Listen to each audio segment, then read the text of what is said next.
अपने राजमहल को छोड़ करके, अपने सुंदर घर को छोड़ के राजा जंगल में शिकार खेलने गया।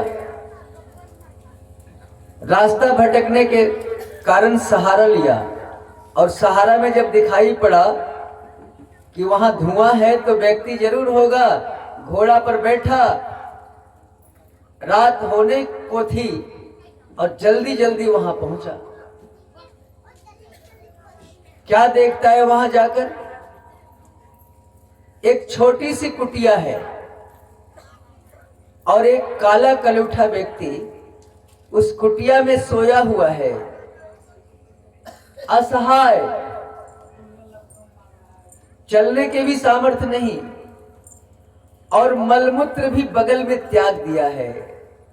कुटिया से दुर्गंध आ रही है और उस कुछ मांस के लोथड़े कुटिया में लटके हुए हैं। समझो नर्क।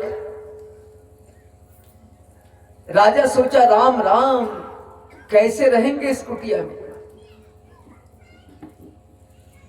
फिर सोचा कि जाए तो कहां जाए, कहां आश्रय ले।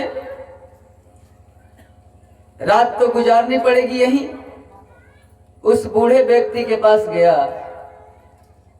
और बोला, बाबा रात्रि विश्राम की इजाजत दो, तुम्हारे कुटिया में रात गुजार लेते हैं और प्रातः अपने महल को चले जाएंगे। वो बूढ़ा व्यक्ति बोला, नाना, तुझे हम यहां रहने की इजाजत नहीं देंगे। क्यों बाबा, क्यों नहीं रहने दोगे? क्या मदद करना, आश्रय देना पाप है? आश्रम का अर्थ क्या होता है? आश्रम जहां पर लोगों को शरण मिले, आश्रय मिले, उसको आश्रम कहते हैं। बाबा रहने दे, मैं सुबह अपने राज्य को चला जाऊंगा।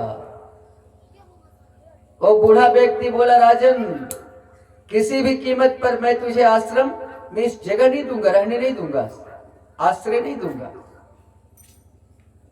राजा बोला, क्यों, क्या बात है, क्यों तुम रहने नहीं देना चाहता? बोले, देख राजन, जिन जिन लोगों को मैंने आश्रय दिया, सुबह जब होता है तो इस कुटिया को खाली करना ही नहीं चाहते।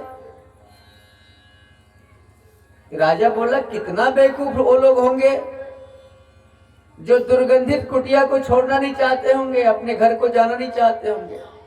वो तो महामूर्ख होंगे। बाबा, मैं कसम खाता हूं, प्रातः तुम्हारी कुटिया में छोड़ दूंगा, हमें ठहरने दो। उस बूढ़ा व्यक्ति ने कहा, राजन याद रखना, तूने कसम खाई है कि प्रातः मैं कुटिया छोड़ दूंगा। हाँ बाबा, मैं निश्चित छोड़ दूंगा, तू बेफिक्र रहा। बूढ़े व्यक्ति ने कहा, ठीक है, तब एक कोने में बैठ जा। और राजा एक कोने में बैठ गया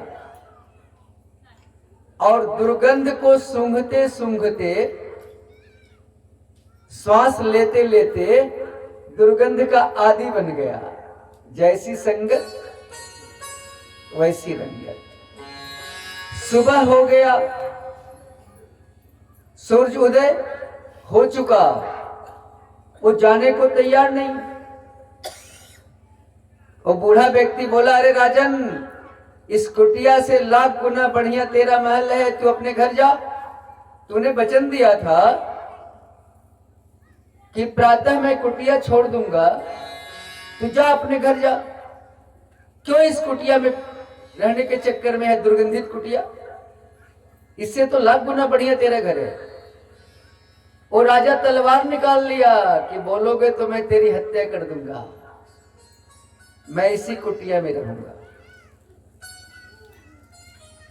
परीक्षित बोले सुखदेव जी से कि बाबा, कितना मूर्ख राजा था कि अपनी राजधानी को छोड़ करके दुर्गंधित कुटिया के लिए तलवार निकाल लिया। जरा उस राजा का नाम बताओ तो बाबा, मैं जानना चाहता हूं। सुखदेव बाबा बोले, परीक्षित, उस राजा का नाम जानना चाहते हो? हाँ बाबा, उस राजा का नाम है परीक्षित। परीक्षित एकाएक चुप हो गए, कोई उत्तर नहीं दिया। बोले, हाँ, उस राजा का नाम परीक्षित था। अरे, इस शरीर से तुझे ममता है? इस कुटिया से तुझे ममता है? इस कुटिया से लाख गुना बढ़िया तेरा राजमहल है।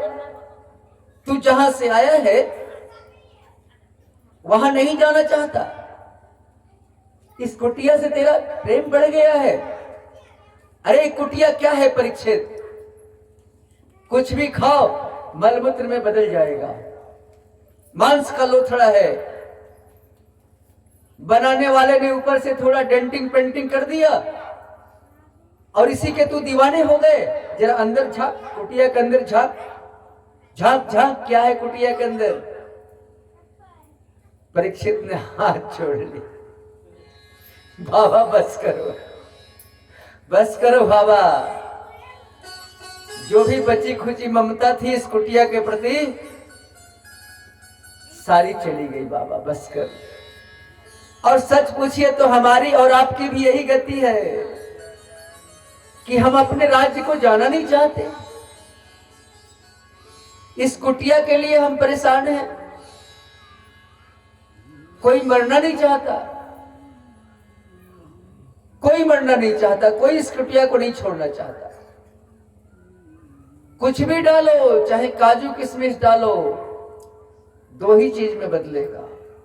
शरीर को जितना शक्ति मिलना है मिल जाएगा और मलमूत्र तैयार हो जाएगा।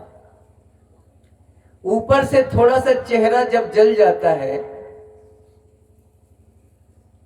या थोड़ा सा इसको खुरस दिया जाए तो कोई आपसे प्रेम करेगा? विचार कर। ऊपर वाले ने थोड़ा सा डेंटिंग पेंटिंग मार दिया, लीपा पोती कर दिया, उसी के हम दीवाने हो गए। इस मांस के लोथड़े पर थोड़ा सा मेकअप हो गया और उसके हम दीवाने हो गए। ये केवल परीक्षित की बात नहीं है, हम सबों के लिए है। इसलिए इस कुटिया को छोड़ने के लिए हमें तैयार रहना चाहिए हर समय। उठ जाग मुसाफिर भोर भयो, अब रैन कहा जो सोवत हैं, जो सोवत हैं सो खोवत हैं, जो जागत हैं सो पावत हैं।